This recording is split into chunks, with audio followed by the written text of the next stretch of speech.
Teman-teman sekalian yang dirahmati Allah Subhanahu wa taala, sore ini kita ngebahas tentang apa yang kita cari. Apa yang kita cari? Teman-teman nyari apa? Udah pasti. Gak usah dijawab ya, saya udah tahu jawabannya. Nyari ilmu dan jodoh.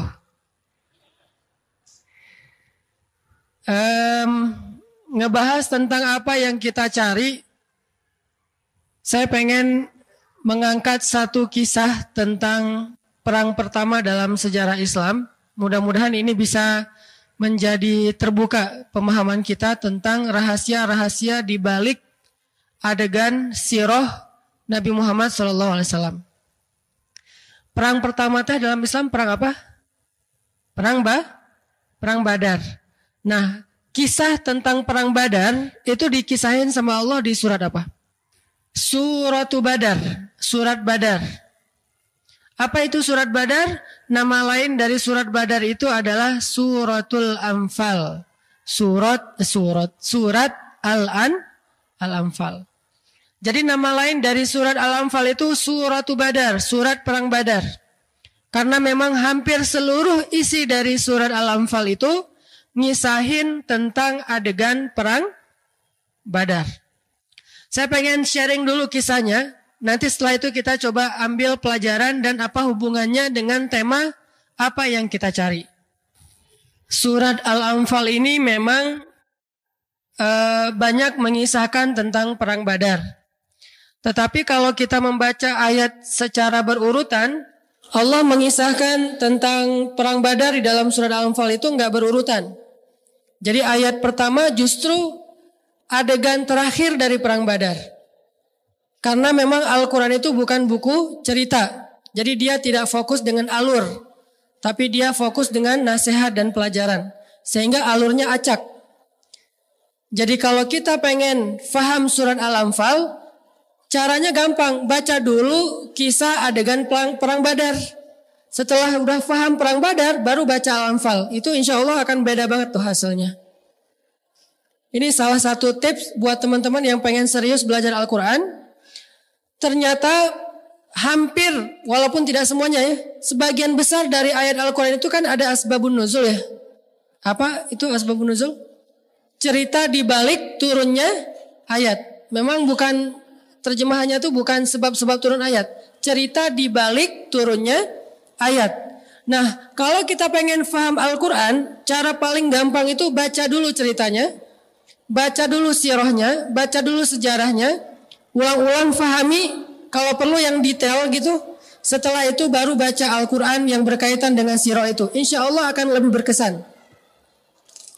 Seolah-olah kalau kita baca Al-Quran setelah baca sirah, itu Al-Quran turunnya kita pas lagi hadir. Seolah-olah gitu. Kayak kita baca buku novel atau nonton film yang kita banget. Pernah gak nonton film yang kita banget? Diputusin. Wah, ini film kayak gua banget nih. Tahu film tenggelamnya kapal Van der Wijk? Yang dia banget siapa? Masa saya doang? Nah itu kan kalau kita nonton film yang kita banget itu kan lebih berasa ya. Daripada film yang kayaknya kayak Star Wars misalnya yang kita gak banget lah. Lihat bintang juga gak pernah soalnya udah terlalu terang di kotanya. Gimana dia mau cerita tentang perang bintang segala macam. Tapi kalau nonton film yang baper-baperan kan itu lebih kita banget tuh. Lebih kalian banget. Saya mah enggak. Kayak nonton tenggelamnya kapal Van der Wijk. Atau nontonnya misalnya ayat-ayat cinta. Ketika cinta bertasbih. Apalagi Siti Nurbaya. Ada gak Siti Nurbaya yang teman-teman banget? Udah gak ada sekarang ya? Atau si Midun? Gak tahu ya? Kalau gak tahu berarti masih muda. Kalau yang tahu berarti generasinya sama dengan saya. Sengsara membawa nikmat. Jadi kalau kita nonton film yang kita banget atau dengerin lagu yang kita banget tuh. Kau hancurkan hatiku. Wah itu gua banget tuh misalnya itu kan lebih berkesan tuh daripada kita dengerin lagu yang gak kita banget. Gitu juga kalau kita membaca Al-Quran yang kita tahu sejarahnya, yang kita tahu adegannya itu lebih bisa dihayati daripada kita baca Al-Quran hanya tahu terjemah. Nah gitu juga kalau kita pengen menghafal atau memahami surat Al-Anfal, saran saya mah baca dulu sirah perang Badar, baru setelah itu baca Al-Anfal. Pasti beda hasilnya. Dan kalau baca sirah perang Badar itu kalau bisa yang agak tebal, referensial, jangan buku cuma cuplikan doang. Jadi buku referensial dari A sampai Z skenario dari perang Badar, setelah difahami coba deh baca Al-Anfal, itu akan oh iya gitu hasilnya. Tapi kalau langsung baca Al-Anfal, ini apaan sih? Ini maksudnya apa sih? Gitu. Soalnya kita langsung kepada kesimpulan-kesimpulan, nggak tahu alurnya. Nah sekarang saya pengen sharing dulu adegan kecil dari perang Badar, bahwa perang Badar ini kan terjadi di tahun kedua Hijriah. Jadi 2 tahun setelah Nabi hijrah ke Madinah terjadi perang Badar. Niat pertama sebelum terjadi perang Badar itu, Nabi pengen mencegat karavan dagangnya Abu Sufyan. Waktu itu Abu Sufyan belum masuk Islam. Jadi Abu Sufyan dulu ketika orang-orang Islam hijrah ke Madinah, merampas banyak sekali aset-aset kaum muslimin yang berhijrah. Ada ternak, ada pasar, yaitu barang dagangan segala macam, termasuk kebun-kebun.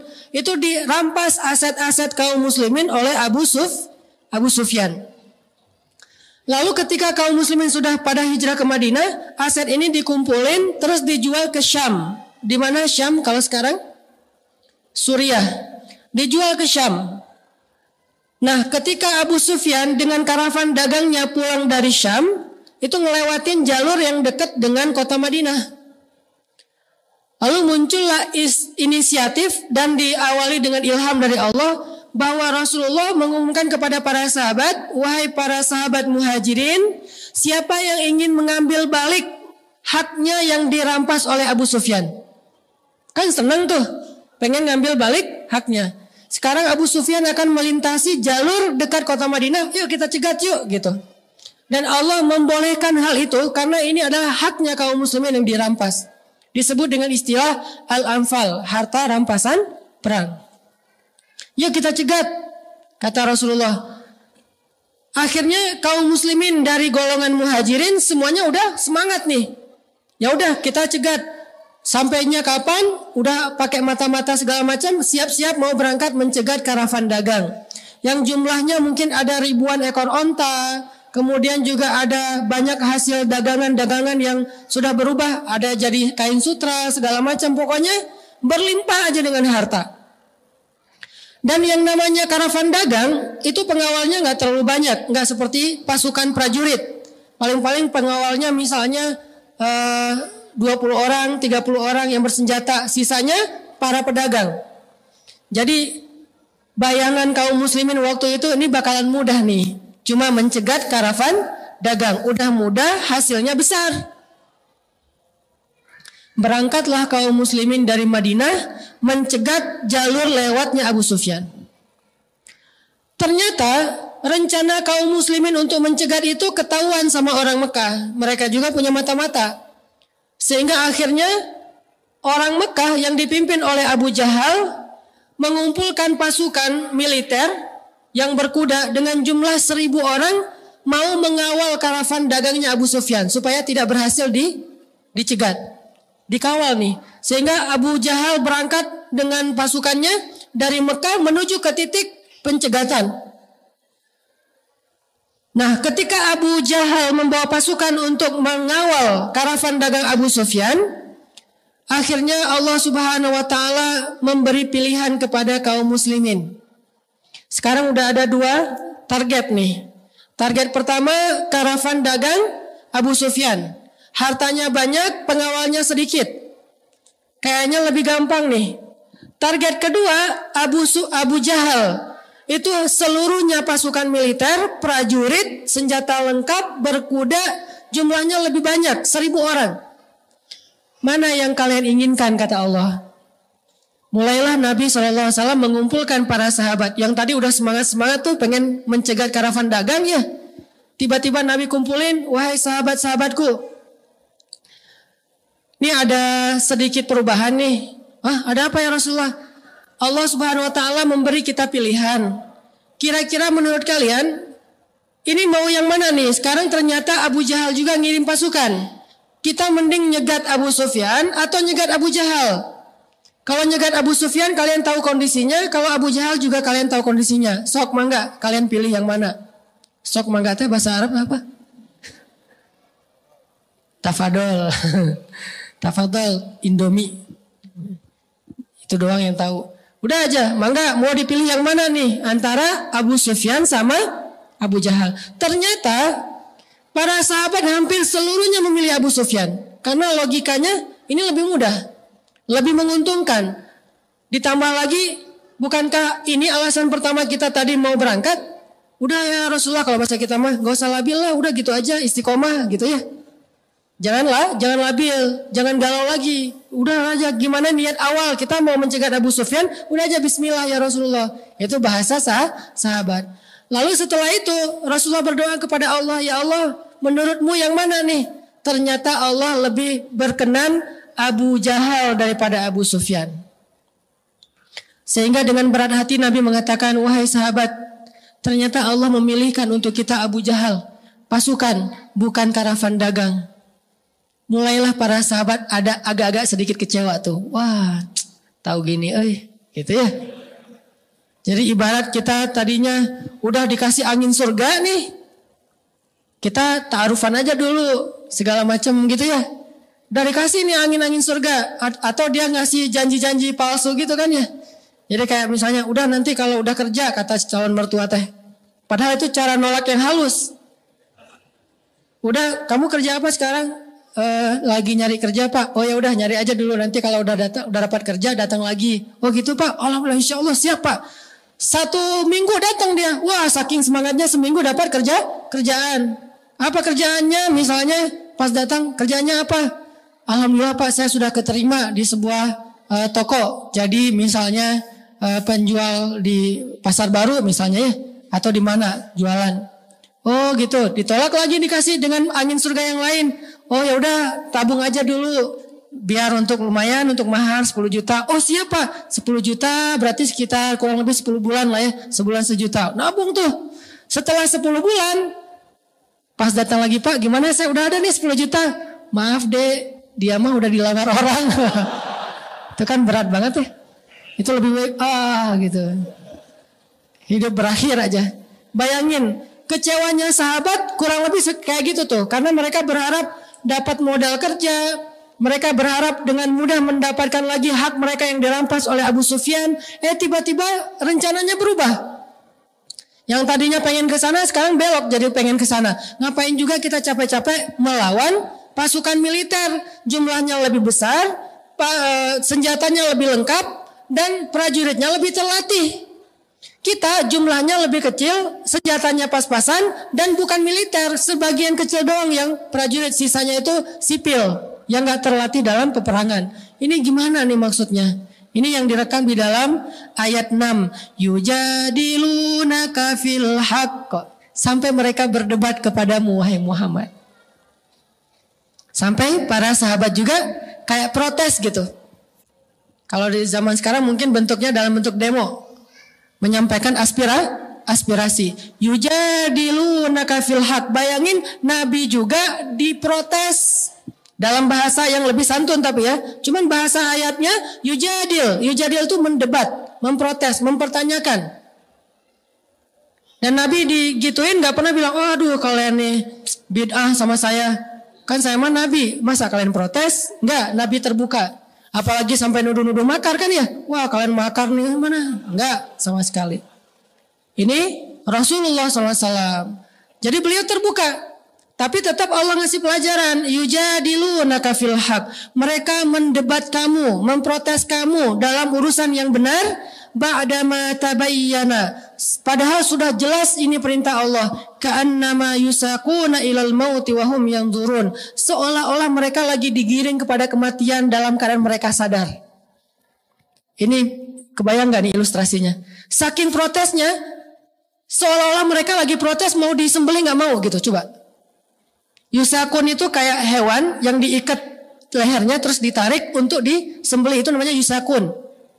Jadi ka'annama yusakuna ilal mauti wahum yanzurun. Seolah-olah mereka lagi ditarik mau disembelih dan tukang jagalnya kelihatan. Coba gimana kira-kira kondisi sahabat waktu itu? Nggak mau banget tuh. Wah,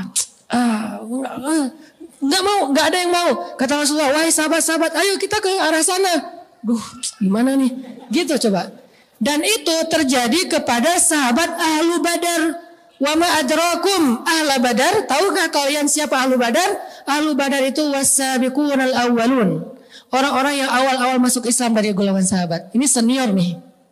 Tapi itu hal yang wajar, manusiawi.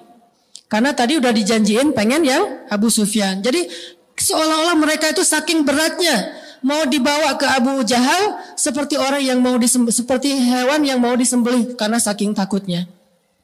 Ini menunjukkan bahwa mental sahabat itu dibangun, bukan ujuk-ujuk langsung jadi orang hebat, enggak. Mereka juga manusia. Dan nanti kita bisa ngelihat ini dalam kehidupan kita. Kadang-kadang kehidupan kita menyuruh kita memilih sesuatu yang kita tidak inginkan. Tadinya pengennya sama ustadz gitu ya, ternyata sama murid ustadz. Ustadz juga calon ya. Atau tadinya pengen sama pengusaha, ternyata sama calon pengusaha. Tadinya pengen sama dosen, ternyata sama mahasiswa. Atau dibalik kali ya. Tadinya pengen sama mahasiswa, sama dosen. Tadinya pengennya sama orang Jawa atau orang Sunda, jadinya sama orang Sumatera. Tadinya pengennya sama menikahnya usia sekian, ternyata harus ditunda. Gara-gara belum selesai kuliah segala macam. Banyak kondisi dalam hidup kita itu kadang-kadang gak seperti yang kita bayangin. Nanti pertanyaannya sederhana, apa yang kita cari? Untuk mertua nanya kayak gitu tuh, Pak, ini ada pertanyaan dari Ustadz. Apa yang Bapak cari? Kalau dia banyak alasannya udah kita gunakan segala jurus, nolak aja. Udah aja Pak. Maaf, mungkin terakhir sebelum saya pamitan ada satu pesan nih dari Ustadz, Bapak baca aja sendiri.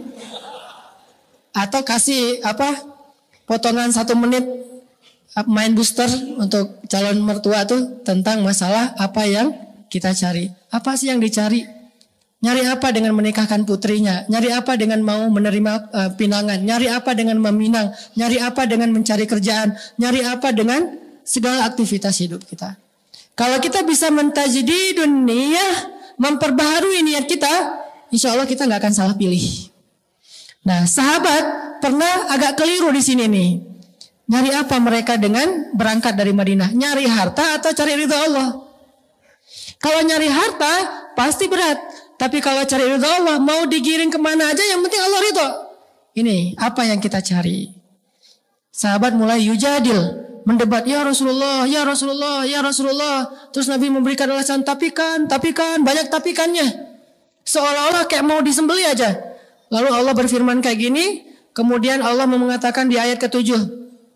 Wa idh ya'idukumullahu ihdat ta'ifatain annaha lakum wa tawadduna anna ghaira dhati syaukati takunu lakum.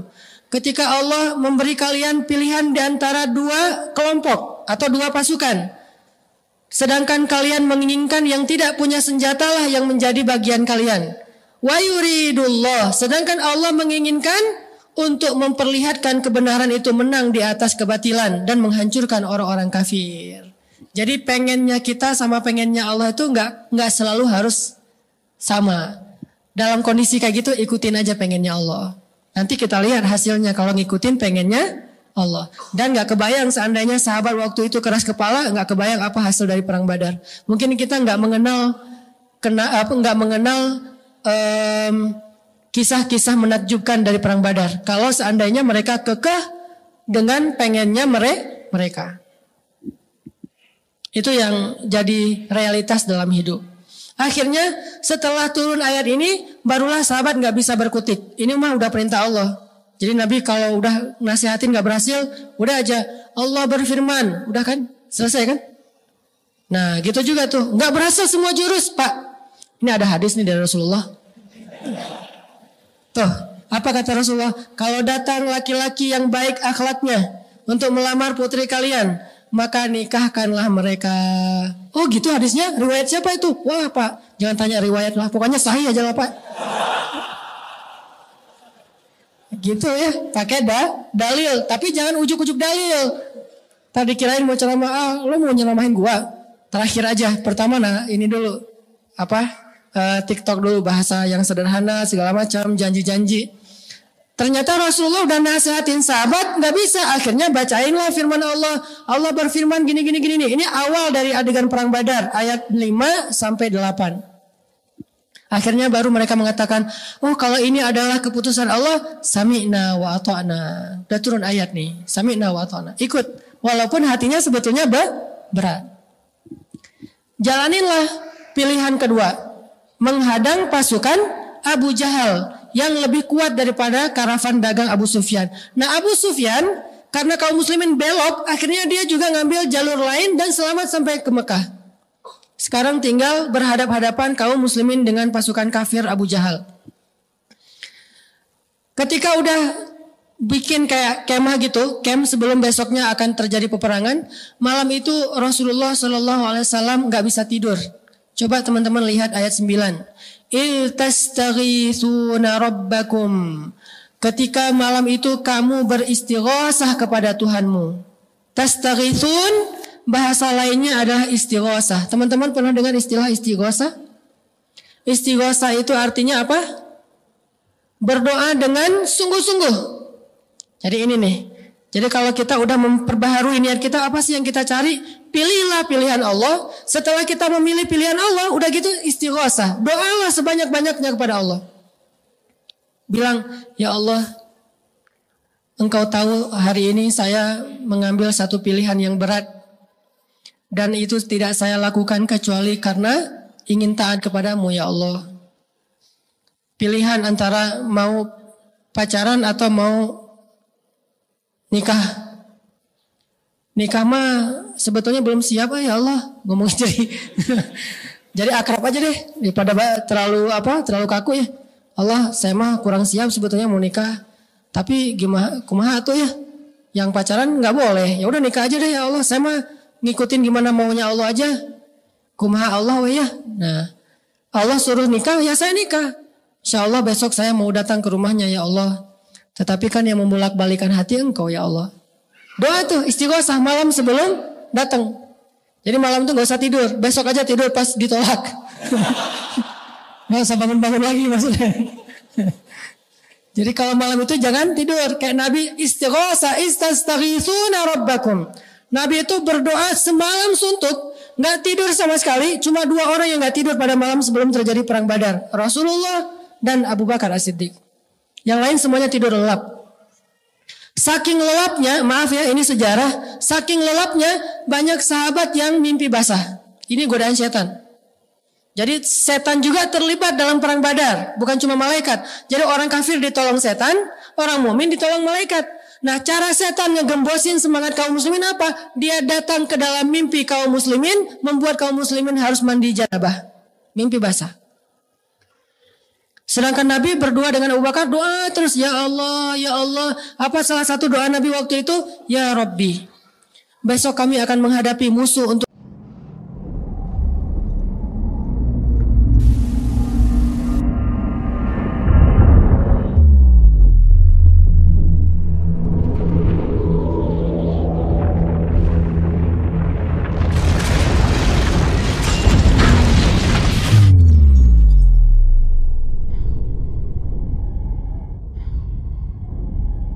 kali pertama. Jika besok kaum muslimin binasa, maka aku khawatir tidak akan ada lagi orang yang menyebut namamu di muka bumi ini ya Allah. Maka tolonglah hamba-hambamu ini ya Allah. Terus, please ya Allah, please mahnya sampai pagi please. Terus saja memohon kepada Allah. Aku mohon dengan sangat, kan gitu ya. Gak nyambung ya. Gak tahu filmnya sih. Aku mohon dengan sangat. Please ya Allah gitu. Nabi berdoa terus sampai kalau dalam sejarah disebutkan Nabi kan pakai shawl gitu, bukan shawl rida itu kayak shawl atau kayak sorban ditaruh di kepala beliau sampai jatuh sorban itu dan janggut beliau yang lembut itu basah dengan air mata. terus menangis sepanjang malam. Itu namanya istighosah. Salah satu rahasia kesuksesan Nabi dalam perang Badar. Pakai itu untuk perang.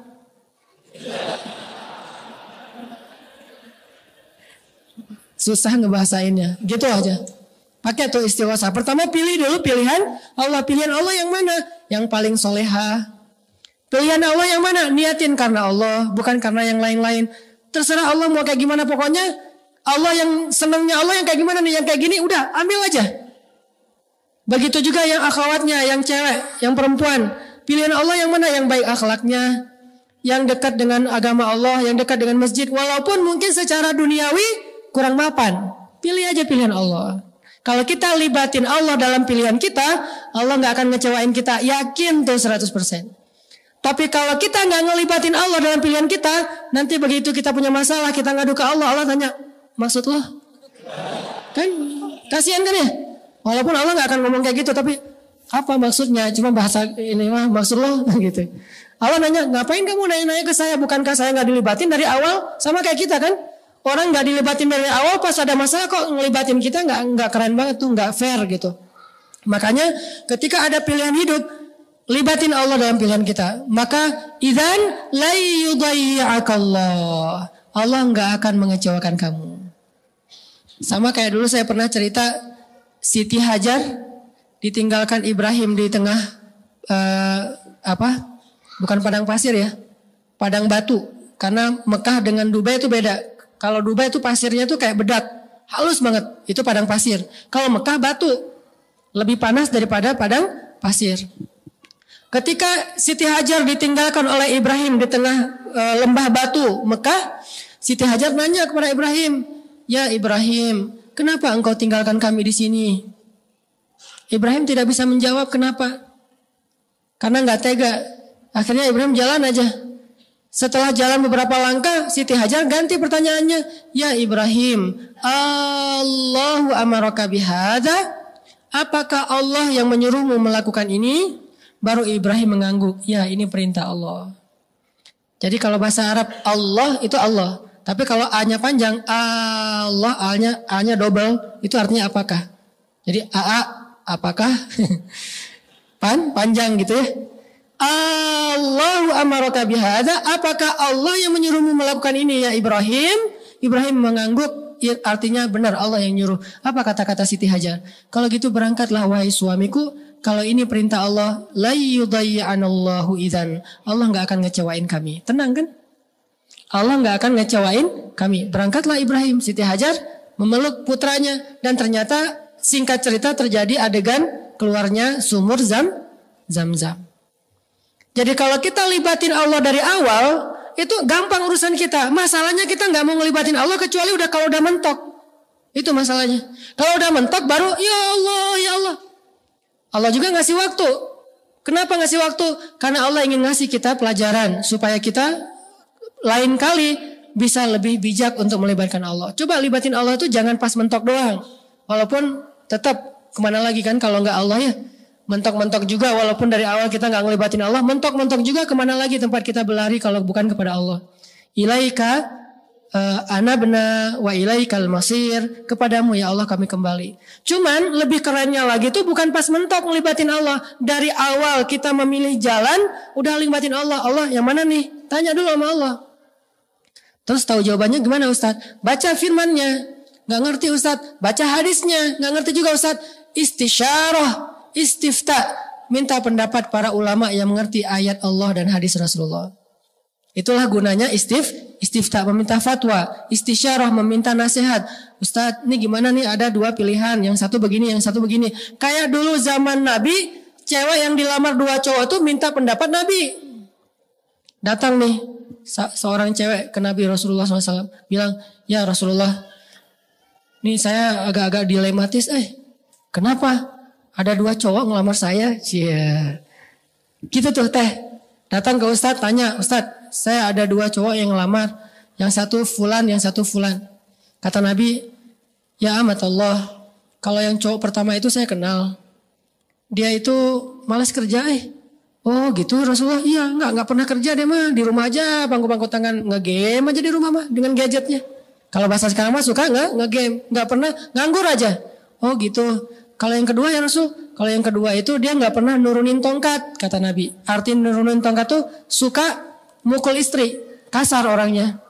Oh gitu. Saya baru tahu, untung saya minta pendapat Rasulullah. Udah deh saya tolak aja dua-duanya. Ya gitu ya, ditolak dua-duanya. Akhirnya datang lagi yang lebih baik. Istisyarah namanya, minta pendapat ulama. Jangan putuskan sendiri. Karena kalau kita memutuskan sendiri dan kita nggak paham, berarti kita tidak melibatkan Allah dalam pilihan hidup kita. Dan nanti kalau ada masalah, susah mau minta tolong sama Allah. Dari awal tuh udah ngelibatin Allah. Tanya, yang mana nih yang Allah suka? Pekerjaan, jodoh, perbuatan, apapun lah pokoknya. Minta pendapat Allah. Kita pengen mengubah cara hidup kita. Tanya, yang mana yang baik nih? Model ini atau model yang itu? Tanya kepada Allah, libatin. Akhirnya Nabi berdoa semalaman, para sahabat mimpi, pas bangun dari tidur menjelang subuh, mereka ternyata harus mandi junub. Saat mereka mau mandi junub, airnya kurang, mulai terjadi lagi rasa gelisah dalam hati sahabat. Tuh kan, cek kurang ge. Dari awal harusnya, gitu kan ya, mulai muncul desas-desus itu lagi. Aduh gimana ini tuh, masa kita mau berperang dalam keadaan kotor kayak gini? Dalam keadaan bersih aja belum tentu menang, apalagi kotor nih, ini bahaya banget nih. Mulai muncul waswasa, yuwaswisu fi sudurin nas. Dan nggak usah khawatir. Jadi kalau kita udah pilih pilihan Allah, lalu kita istighosah kepada Allah, masih ada rasa galau, nggak usah khawatir, lewatin aja, jalanin aja terus. Karena galau itu tidak muncul dari kita, tapi muncul dari si dia. Siapa si dia teh? Minal jinnati wan nas. Khannas, yang suka yuwaswis, dia suka bikin kita galau emang. Jadi kalau udah galau, sana lo, bikin galau aja gitu. Cara bilang sana lo nya gimana? A'udzubillahi minasyaitonirrajim. Jadi terjemahannya sana lo gitu. Jadi kalau galau, a'udzubillahi minasyaitonirrajim. Udah pergi aja sana, nggak bakalan berhasil ngegalauin saya. Saya kok udah mantap sama dia. Cie. Ini ya. Jadi intinya apa?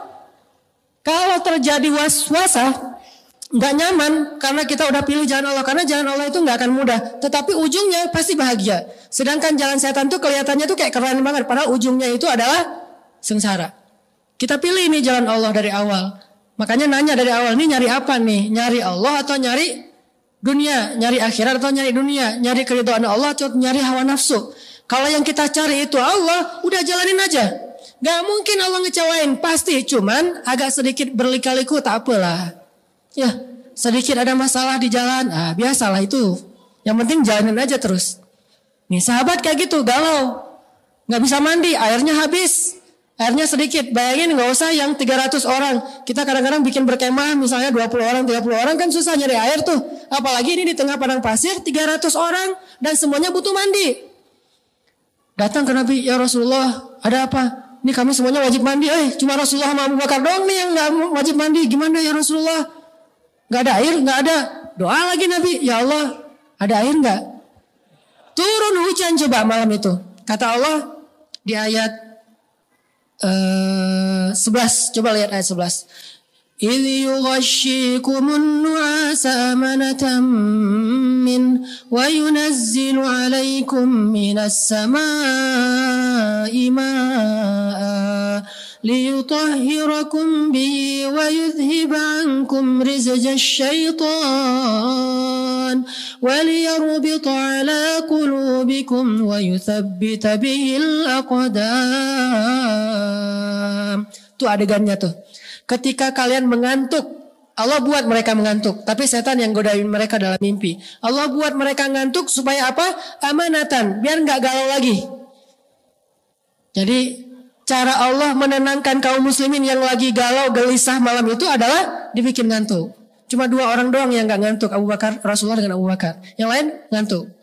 Jadi kalau kita udah gak kuat lagi menahan perasaan, ya Allah ngantuk dong, gitu. Karena ngantuk itu rahmatan wa amanatan. Rahmat dari Allah dan ketenangan. Jadi alhamdulillah kita bisa tidur. Kalau gak bisa tidur juga, dengarkan bacaan ayat-ayat Al-Quran. Sehingga dia menjadi tenang, sakinah. Kan orang kalau dengar baca Al-Quran jangan langsung sakinah ya. Sebenarnya sakinah mah bukan cuma nikah sih. Sakinah, mawaddah, warahmah. Dengerin Al-Quran juga bisa sakinah. Bayangin orang kalau dengar khutbah, dengar ngaji langsung sakinah. Kalau teman-teman lihat di dalam majelis ta'lim ada yang tidur, jangan diganggu, dia lagi dapat sakinah. Tenang, masuk. Kenapa pas sudah bubar, taklim bubar dia bangun? Karena udah nggak ada lagi sakinahnya. Sakinah itu hanya ada di dalam majelis ilmu. Biarin dia tidur, lagi dapat sakinah. Ada teman kita di sebelah, gini aja. Sampai kadang-kadang keluar suara-suara gitu ya. Waduh, sakinah banget ya, Masya Allah gitu.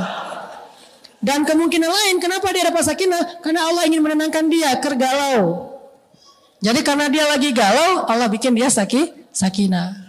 Kaum muslimin lagi galau, galaunya bukan masalah apa-apa, masalah besok gimana nih perangnya. Kita belum punya pengalaman, nggak pakai strategi yang matang. Akhirnya Allah buat mereka nuas, ngantuk, tidur semuanya kecuali 2 orang. Ternyata pas mereka nggak bisa mandi, Allah katakan, wa yunazzilu alaikum minas samaa'i ma'a. Allah turunkan untuk kalian dari langit air, sehingga para sahabat semuanya waktu subuh itu mandi air hujan. Bertakbir Allahu Akbar. Ternyata Allah ngasih harapan dengan menurunkan hujan. Berarti Allah udah terlibat nih dalam perang Badar. Sejak saat itu Allah sudah terlibat. Terbukti itu. Begitu mereka pengen mandi, turun hujan. Udah selesai mandi, sholat subuh. Selesai sholat subuh, maka kemudian kaum muslimin bersiap-siap mau perang Badar. Mereka sudah berdiri berhadap-hadapan. Terjadilah duel awalnya. Duel antara Ali bin Abi Thalib, ada Hamzah dan segala macam melawan pasukan musuh. Dan memang waktu itu gladiatornya emang Ali sih. Dia lagi jadi Achilles gitu, lagi jadi gladiator gitu. Dan kalau bahasa di Al-Anfal mah ayat 12 coba. Ayat 12 terakhir. Wadribu minhum kullabanan fadribu fawqal a'naq. Sampai Allah ngajarin kaum muslimin cara nebas. Saking gak pengalaman berperang, sampai Allah ngajarin caranya. Kalau kalian mau menebas musuh, sekali tebas dan mati, tebas bagian ininya. Soalnya musuh pakai baju besi. Cuma bagian ini yang bagian kelemahan mereka. Sampai diajarin coba di Al-Quran. Fadribu fawqal a'naq. Pukullah bagian leher mereka. Sehingga ketika kaum muslimin berperang, mereka ngincernya leher. Soalnya kalau ngincer yang lain, semuanya baju besi. Kaum muslimin gak pakai apa-apa. Benar-benar straight banget lah gitu. Jadi benar-benar gaya street. Wah, gua mah street kan nggak pakai pengaman ya, main skate. Kalau street mah masa pakai gini-ginian segala macam, pakai helm gitu kan ya, nggak street kan ya. Itu mah anak klub. Kalau yang anak street mah kalau bisa nggak pakai baju. Jadi makin luka tuh di foto postingin lukanya, wah street gitu, red kan ya. Nah sahabat mah street banget perangnya tuh, nggak pakai pengaman, langsung aja. Nah musuh pakai pengaman, musuhnya anak klub. Sahabat mah anak street. Jadi beda nih, anak klub mah atlet, anak street mah acak-acakan, pokoknya seru aja. Kayak anak bola yang main di dalam klub sama yang main di jalanan. Di jalanan kan gak pakai sepatu kan? Kalau di klub sepatu, pengaman segala macam. Nah musuh pakai pengaman, kaum muslimin straight banget. Straight gitu ya. Ditebas lehernya. Alhamdulillah Allah mengajarkan cara mereka berperang. Sampai selesai perang Badar, Allah turunkan ketika perang Badar itu malaikat berangsur-angsur. Turun malaikat tuh. Ini kalau kita libatin Allah, Allah kasih kejutan. Cuman Allah nggak mau ngomong dari awal. Kenapa? Allah kok nggak ngomong sih mau diturunin malaikat? Atau dari gitu kan dari awal juga udah pasti mau lah. Kalau plus malaikat ya, kan awal mah ragu gara-gara 300 lawan 1000. Tapi coba Allah bilang, kalian pilih yang 1000 aja ya. Ntar gua turunin malaikat deh 1000 malaikat. Wah mau dong Allah kalau gitu. Kenapa Allah nggak ngasih tahu dari awal coba? Kan pertanyaannya gitu. Karena Allah ingin melihat siapa yang benar-benar yakin dan berserah diri kepada Allah, siapa yang lebih yakin kepada logika matematikanya. Jadi Allah nggak mau ngasih tahu ke sahabat dan Nabi aja Allah nggak ngasih tahu siapa. Kita pengen tahu dari awal. Allah ini kira-kira tapi ntar dibantukan ya sama Allah. Bantu nggak sih Allah? Nggak usah tahu itu, udah aja yakin kalau kita libatin Allah, Allah pasti akan bantu. Ternyata turun malaikat berangsur-angsur dan dalam riwayat disebutkan malaikat yang turun waktu itu memakai ikat kepala hijau. Jubah putih, kemudian malaikatnya bercahaya, turun seperti merpati atau seperti elang yang menyambar, bukan merpati, elang ya, seperti elang menyambar, turun dari langit, serentak gitu ada berapa ratus malaikat, terus lewat, datang lagi berapa ratus, terus aja gitu, kayak gelombang gitu, jadi swell ya, jadi kayak dapat swell gitu, berangsur-angsur, pesta ombak deh. Nah, akhirnya datang malaikat ngabisin musuh-musuh dan ini diriwayatkan oleh seorang musuh yang kelak dia masuk Islam. Dia bilang gini, pas terjadi perang Badar, kami melihat ada pasukan berwarna putih memakai jubah-jubah putih seperti burung, dan mereka mengikat kepala dengan ikat kepala hijau. Mereka datang menyambar, lalu aku menutup mataku dan tidak berani melihat, sehingga aku mendengar suara teman-temanku berteriak seperti orang yang sedang ditebas lehernya. Orang-orang musuh, orang-orang kafir itu berteriak karena lehernya ditebas oleh malaikat. Wah, kaum muslimin sebetulnya waktu itu nggak berperang sebetulnya. Cuma mau angkat senjata, udah keduluan malaikat. Keduluan. Saking gampangnya perang Badar tuh. Tapi kan ujian mentalnya berat itu ya. Pas perangnya mah gampang. Sebelum perangnya ini yang jadi ujian berat. Makanya hidup tuh kayak gitu tuh. Pas mau dijalanin kayak bakalan gimana gitu. Pas sudah dijalanin, ternyata nggak gitu-gitu amat ya. Dimudahin sama Allah. Udah aja dihabisin sama malaikat. Begitu aku buka mataku, kata dia, aku melihat teman-temanku semuanya tergeletak dalam keadaan tidak bernyawa karena sudah dibunuh oleh malaikat. Cuma satu yang tersisa, dan itu untuk menjadi saksi sejarah. Itu cara Allah nolongin. Udah selesai perang Badar. Orang musuh-musuh udah pada mati, termasuk Abu Jahal. Setelah selesai musuh pada mundur, yang masih hidup, ada yang ditawan, banyak yang mati. Kemudian terjadilah adegan di ayat 1 surat Al-Anfal. Ngumpulin harta ghanimah. Ada yang dapat, kan orang kafir mah dulu kalau mau berperang tuh bawa serta dewa ya, dewa perang. Jadi dewa perang itu dibawa sama mereka. Pas mereka kalah, mereka lari, dewanya ketinggalan. Nah, dewanya ini terbuat dari emas atau perak biasanya nih. Nah, dewanya pas orang pada lari, dia ketinggalan, nggak bisa lari. Duh, kok saya ditinggal, kata dewanya teh.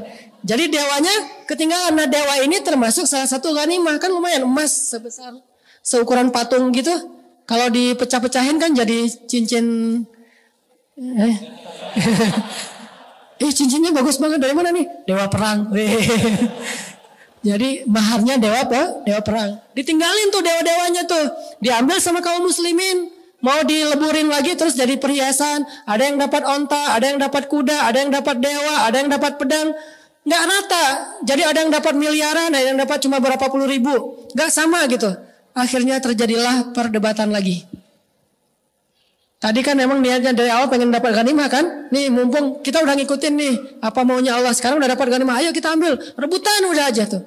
Pas udah gitu terjadi percekcokan. Di antara mereka ada yang bilang, loh kok saya cuma dapat segini, kamu dapatnya banyak. Padahal saya duluan yang paling depan tadi pas perang. Giliran ghanimah kamu aja depan. Ramai aja di antara sahabat. Mengadulah mereka kepada Rasulullah. Yas'alunaka anil anfal. Makanya saya bilang surat Al-Anfal ini tidak berurutan secara alur. Karena emang Al-Quran bukan buku kisah. Tapi kisah sebagai contoh. Kita harus baca kisah dulu baru baca ayatnya. Mereka tanya, ya Rasulullah gimana tuh nih pembagian Al-Anfal kok gak sama rata? Saya capek-capek berperang nih, lihat nih tangan saya banyak bekas luka. Tapi dapatnya cuma segini doang. Dia gak ada apa-apa tapi dapatnya banyak. Rame aja. Terus kata Allah, Kul anfalulillahi war rasul. Harta itu milik Allah dan Rasul. Ujian lagi tuh coba. Terutama bagi yang udah ngumpulin banyak. Coba. Milik Allah dan Rasul. Balikin. Saya gitu. Siapa yang ngomong gitu? Yang dapatnya dikit. Kalau yang dapatnya banyak, diam-diam aja. Kalau yang dapatnya dikit, Allah dan Rasul. Ayatnya udah turun loh. Udah aja. Ngumpulin. Kan ujian lagi kan. Ini ujian mentalnya berat loh. Makanya hayati tuh perang Badar tuh. Dan mereka tuh bukan basa-basi, memang benar-benar agak lumayan ramai. Buktinya Allah berfirman, fattakullah wa aslihu dzata bainikum. Damaikanlah urusan di antara kalian. Berarti ada apa? Ada keributan kan ya? Makanya Allah suruh berdamai. Soalnya tidak sama rata. Ketika Nabi bilang ini milik Allah dan Rasul, yang udah dapat banyak agak-agak berat gitu. Aduh. Lebar Ini lebar nih, terlalu banyak gini dapat hartanya. Tapi kata Allah, Kulil anfal lillahi wa rasul, milik Allah dan Rasul. Ya udah diambil, dikasih ke Rasul. Baru Rasulullah membaginya secara rata. Lalu mereka mengatakan, ya sudah, sami'na wa ata'na. Berkali-kali itu diuji untuk mereka. Makanya perang Badar ini melahirkan veteran yang dijamin masuk surga oleh Allah SWT. Karena ujiannya itu berat. Dan akhirnya mereka lulus, walaupun di tengah-tengah ujian itu manusiawi. Kadang-kadang ada sedikit rasa tidak agak kaget, agak shock gitu, itu manusiawi. Tetapi tetap dijalanin, itu yang hebat dari para sahabat. Sehingga kadang kita juga manusiawi, shock, kaget dengan keputusan Allah, kaget dengan kejutan-kejutan yang Allah berikan sepanjang jalan, tapi jalanin aja terus. Karena itulah akhirnya Allah Subhanahu wa taala memberikan kemenangan yang besar. Dan salah satu kemenangannya apa? Kata Rasul, wahai ahli Badar, lakukanlah apa yang kalian suka, Allah sudah memaafkan dosa-dosa kalian yang lalu dan yang akan datang. Itu tuh keren banget tuh. Itulah kemenangannya. Lakukan apa yang kalian suka, Allah maafin kesalahan kalian yang lalu dan yang akan datang. Udah dimaafin semuanya. Sehingga kelak kalau ada ahlu badar yang melakukan kesalahan fatal, tetap dimaafin. Salah satunya ada seorang ahlu badar nanti pas Fathu Makkah membocorkan rahasia peperangan Nabi. Dan itu hukumannya harusnya hukuman mati. Dia bawa surat, dititipin lewat seorang cewek. Ceweknya diutus ke Mekah, ngebocorin Rasulullah akan melakukan Fathu Makkah. Tapi Nabi kan dapat wahyu. Jadi Nabi dikasih tahu sama Allah, ya Muhammad, tuh ada cewek bawa surat kamu untuk membocorkan rahasia kamu. Nabi ngutus Ali. Ali nyari si ceweknya. Ketemu di jalan, Bu. Apa? Ibu bawa berita apa rahasia Rasulullah ya? Enggak kok, enggak. Dia enggak mengaku. Kata Ali, demi Allah Rasulullah tidak mungkin berdusta. Kalau ibu tidak mengaku, saya geledah nih. Karena perempuan itu masih punya kehormatan, malu digeledah, akhirnya dia keluarkan secari kertas, dari balik rambutnya dia katakan ini titipan dari seseorang. Dibawa ke Madinah. Di Madinah orang yang menulis surat itu di sidang. Ternyata dia veteran perang Badar. Bayangin veteran perang Badar pernah melakukan itu. Pas di sidang di depan Nabi, orangnya udah didatangkan. Wah, apalagi yang dilakukan Umar? Umar kan langsung ngeluarin, ya Rasulullah, izinkan saya tebas nih leher orang ini sekarang juga. Innahu qad nafaq. Dia sudah munafik ya Rasulullah. Kata Rasulullah, tenang Umar, kalem, slow, Wallace. Ya. Ini mah kita tanya dulu atuh Umar. Ya udah, gini aja Umar teh. Jawara Mekah kan ya? Jawara Mekah dilawan. Nih lihat nih. Ini jawara Mekah. Macam-macam lah sama Rasulullah. Nih rasain nih. Gitu kan? Umar tuh jawara Mekah banget tuh. Duduk aja dia gini nih. Kakinya gitu-gitu. Ngapain nih? Rap. Kirain ngerapin. Terus ditanya sama Rasulullah, kenapa kamu kayak gini? Kan Rasulullah orangnya tuh bijaksana banget, santun. Nanya dulu sebelum memberikan keputusan. Kenapa kamu lakukan ini? Baru dia ngaku, ya Rasulullah, semua sahabat itu punya keluarga di Mekah. Saya khawatir kalau kita kalah perang di Mekah, mereka akan dilindungi oleh keluarganya. Dah saya mah gak punya keluarga di Mekah, siapa yang akan lindungi saya tuh? Terus makanya saya kasih jasa saya kepada orang Mekah dengan membocorkan rahasia ini. Siapa tahu kalau kita kalah perang, saya mah dilindungi sama orang Mekah. Gitu-gitu amat pemikirannya sahabat ini teh. Padahal itu veteran Badar loh. Oh gitu. Kamu gak percaya Allah maha memenangkan agamanya? Percaya Rasulullah, namanya manusia Rasul. Ya udah deh. Kata Rasulullah, ya udah jangan diulangi lagi ya. Ya Rasulullah siap, maafin ya Rasulullah, cium tangan Rasulullah, sungkem gitu. Kata Umar, Rasulullah nih gimana nih? Kata Rasulullah, ya Umar, dia itu veteran Badar. Tapi dia udah munafik ya Rasulullah. Tapi dia veteran Badar.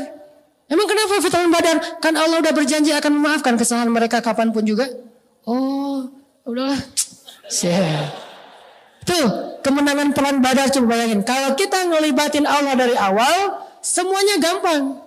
Bukankah semua hukum di dunia dan di akhirat ini milik Allah? Suka-suka Allah. Makanya libatkanlah Allah. Tanya lagi dalam diri kita, apa yang kita cari? Allah atau makhluk?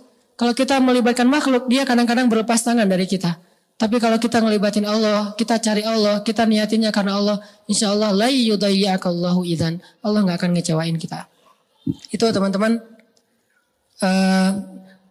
hubungan antara tema kita dengan perang Badar di dalam surat Al-Anfal. Kalau mau lebih lengkap lagi nanti silahkan baca kisah perang Badar.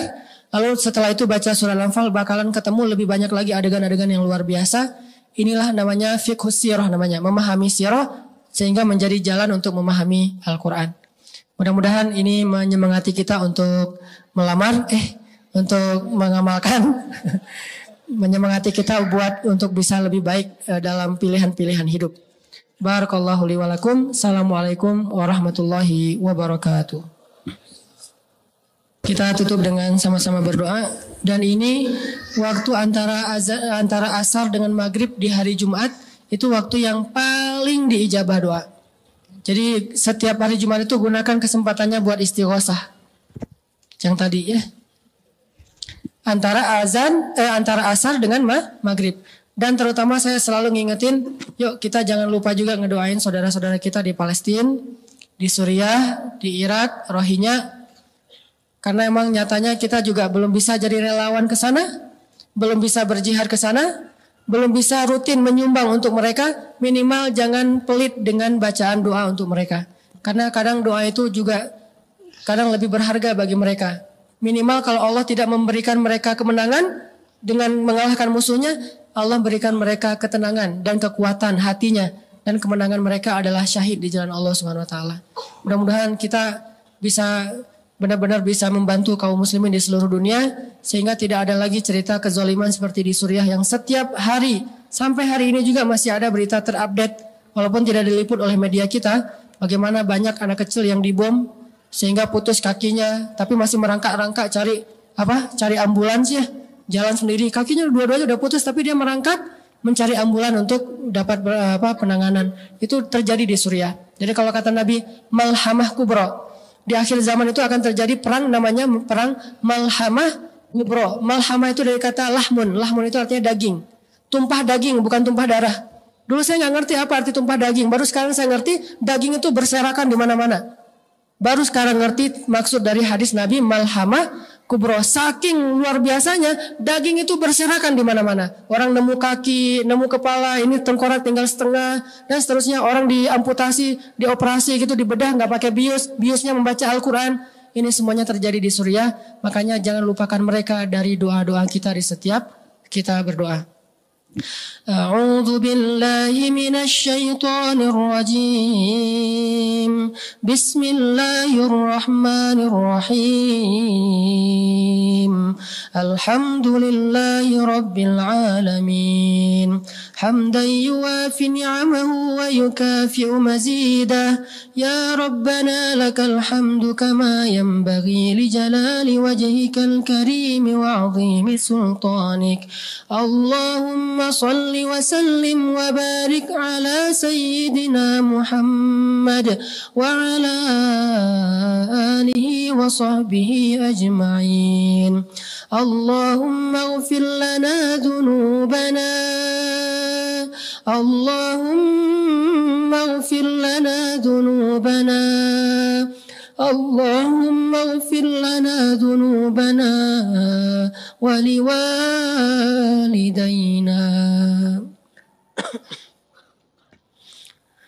اللهم اغفر لنا ذنوبنا ولوالدينا ولوالدينا ولوالدينا ولوالدينا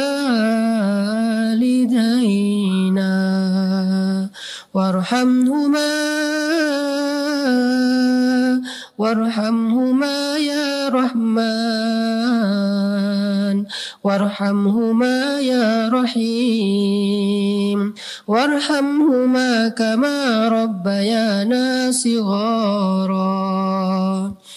اللهم انصر الإسلام والمسلمين. اللهم انصر المسلمين في فلسطين. اللهم انصر المسلمين في سوريا. اللهم انصر المسلمين في العراق. اللهم انصر المسلمين في الشام. اللهم انصر المستضعفين من المؤمنين في رهينيا. اللهم انصر المجاهدين ووحد صفوفهم وسدد رميهم واشفي جرحاهم وارحم شهداءهم. اللهم ألف بين قلوب المؤمنين. اللهم اجعل بلدنا هذا إندونيسيا بلدا آمنا وارزق أهله من الثمرات يا رزاق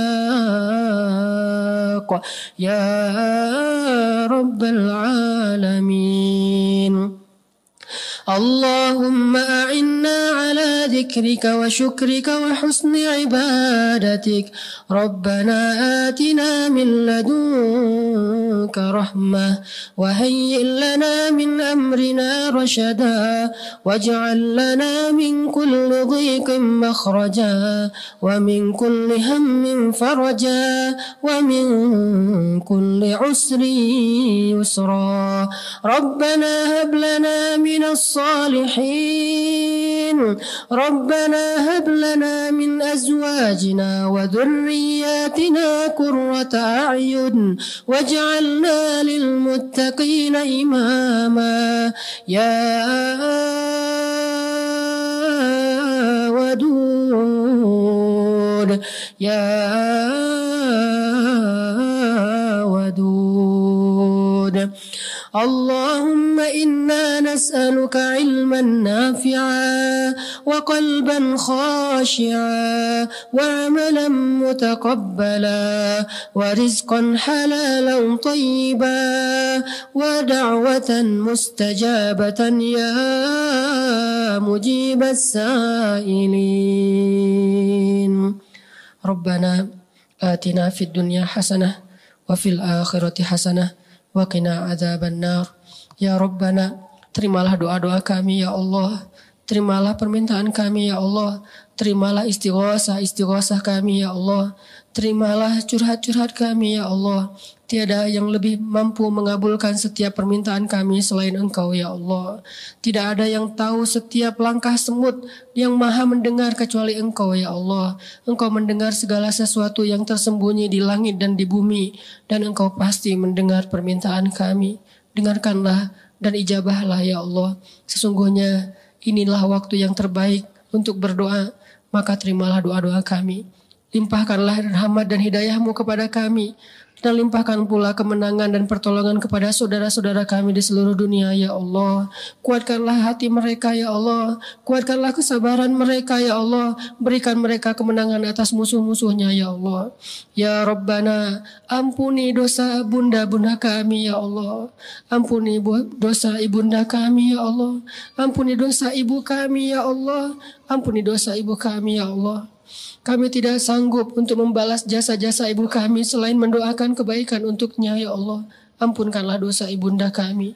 Ampunkanlah dosa ayahanda kami ya Allah. Jadikanlah keduanya sebagai ahli surga-Mu ya Allah. Pertemukanlah kami dengan ayahanda dan ibunda kami di dalam surga-Mu ya Allah. Ya Rabbana, di dalam genggaman-Mu lah hati-hati hamba-Mu ya Allah. Maka bimbinglah hati kami. Genggamlah hati kami, arahkanlah dan condongkanlah hati kami kepada iman dan hidayah. Jauhkanlah hati kami dari kesesatan dan kekufuran ya Allah. Ya Rabbana, beri kami ilmu yang bisa kami amalkan. Beri kami rezeki yang bisa kami mendapatkan keberkahan di dalamnya. Beri kami hidayah yang dengannya kami bisa mendekatkan diri kepadamu ya Allah. Anugerahkanlah untuk kami hati yang khusyuk. Lisan yang senantiasa basah dengan berzikir kepadamu, dan mata yang selalu mampu menitikan air mata karena takut akan azab-Mu ya Allah. Rabbana, beri kami kebaikan di dunia dan beri kami kebaikan di akhirat. Jauhkanlah kami dari azab api neraka. Subhanakallahumma wa bihamdika asyhadu an la ilaha illa anta astaghfiruka wa atubu ilaik. Assalamualaikum warahmatullahi wabarakatuh.